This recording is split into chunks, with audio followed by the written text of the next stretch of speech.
Bien-aimés dans le Seigneur, bonsoir, et que la paix du Seigneur règne dans vos maisons, que la paix du Seigneur règne dans vos bureaux, que la paix du Seigneur règne dans vos familles, que la paix du Seigneur règne dans tout ce que vous entreprenez sur cette terre des hommes.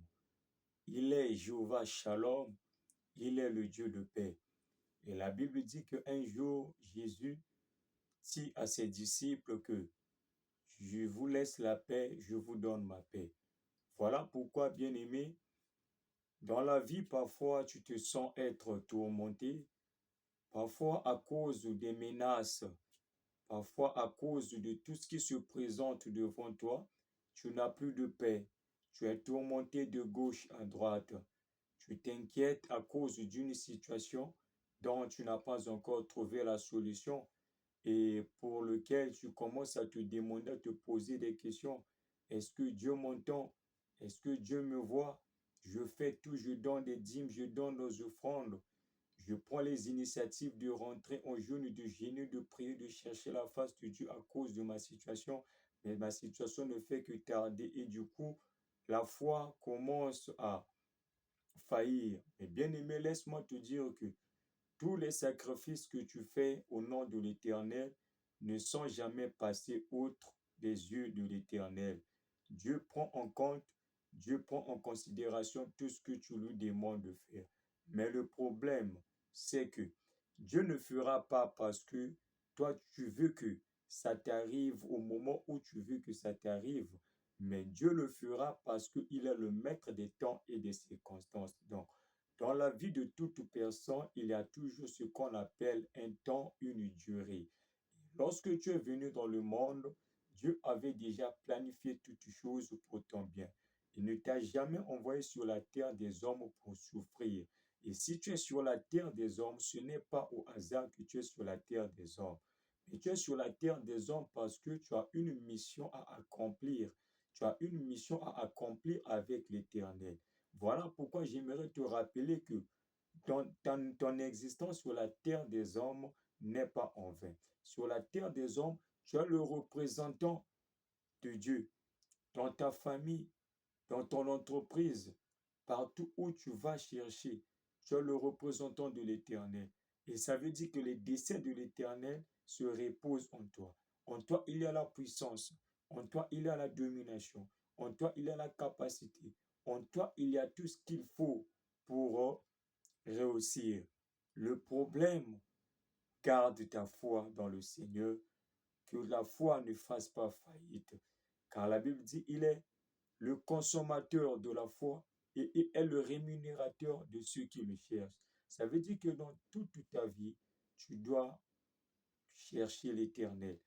Et au fur et à mesure que tu vas chercher l'Éternel, c'est au fur et à mesure que Dieu va commencer à te révéler des choses qui vont même aller jusqu'au point où ça va dépasser ton entendement. Alléluia, que Dieu te bénisse. C'est votre humble serviteur, le berger Guichardon Luamba. Et merci vraiment pour cette occasion favorable que Dieu nous accorde d'être ensemble avec vous afin de partager ce message du salut, cette parole de Dieu qui nous guérit, qui nous délivre, qui nous apporte une connaissance qui nous permet de sortir de l'ignorance afin de ne pas être attrapé par le filet de notre ennemi commun qui est donc le diable. Car la Bible dit que mon peuple périt faute de connaissance. Et ça, c'est un constat que Dieu est en train de faire. C'est-à-dire, Dieu est en train de constater que si son peuple est en train de périr aujourd'hui, c'est parce qu'il lui manque la connaissance.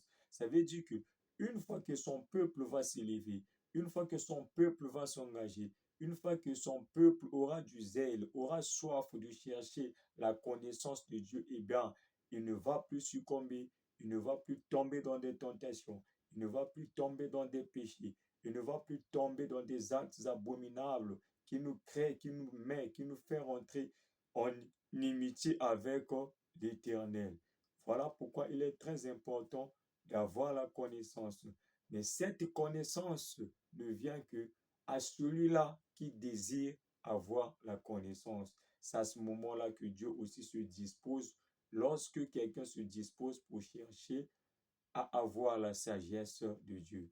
Que Dieu vous bénisse. Alors, le message de ce soir porte sur ce qui concerne la foi et c'est un thème que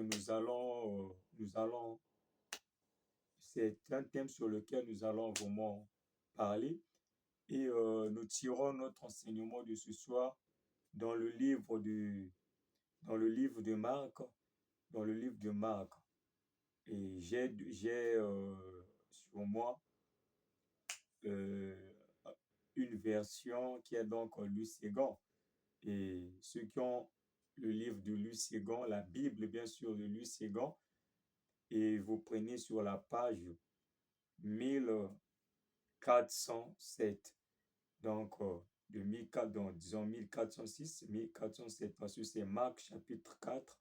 Nous allons lire les versets 35 jusqu'au verset 41. Je lis la parole au nom de Jésus. La Bible dit ceci. La Bible dit ceci. Ce même jour, sur le soir, Jésus leur dit, passons à l'autre bord. Après avoir renvoyé la foule, ils l'emmenèrent dans la barque où il se trouvait. Il y avait aussi d'autres barques avec lui. Il s'éleva un grand tourbillon et les flots se jetèrent dans la barque au point qu'elle se remplissait déjà.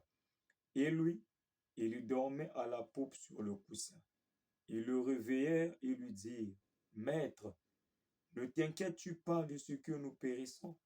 S'étant réveillé, il menaça le vent et dit à la mer, Silence, tais-toi. Et le vent cessa, il y eut un grand calme. Puis il leur dit, Pourquoi avez-vous ainsi peur? Comment n'avez-vous point de foi? Ils furent saisis d'une grande frayeur et ils se dirent les uns aux autres, Quel est donc celui-ci à qui obéissent même le vent? Parole du Seigneur. Que Dieu vous bénisse. Et bien aimé, dans la lecture que nous venons de faire, la Bible nous parle de l'histoire d'un homme au nom de Jésus et qui avait donc pris l'initiative de, de choisir donc ceux qu'on appelle les disciples. Et lorsqu'il fait le choix des disciples, c'est-à-dire il fait le choix quelque part. Et quand il finit de faire le choix, il va maintenant demander à ses disciples de traverser, d'aller de l'autre bord. Par là, nous comprenons ils devaient quitter d'un lieu pour un autre. Alors la Bible dit, le seul moyen par lequel ses disciples devraient se déplacer, ce n'était autre que la barque. Alors il s'avère que la barque, c'est quelque chose qui navigue sur l'eau. Et là où il n'y a pas l'eau, c'est difficile de voir la barque naviguer.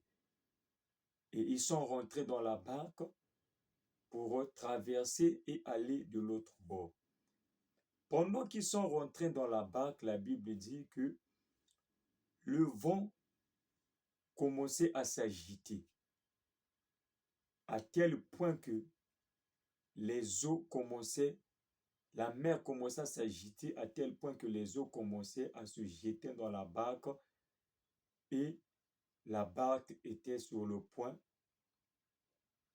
de faire naufrage. La Bible dit que lorsque les disciples ont vu cela, ils ont tourné regard vers le Seigneur. Ils sont allés réveiller le Seigneur en lui disant, Maître, réveille-toi, ne vois-tu pas que nous sommes en train de périr? Lorsque le maître se réveille, il constate qu'il y a la mer qui menaçait, il y a le vent qui menaçait, et les flots se jetaient dans la barque au point que la barque se remplissait déjà et ça s'apprêta à s'enfoncer. Qu'est-ce qu'il fait? La première des choses, il va calmer le vent et la tempête.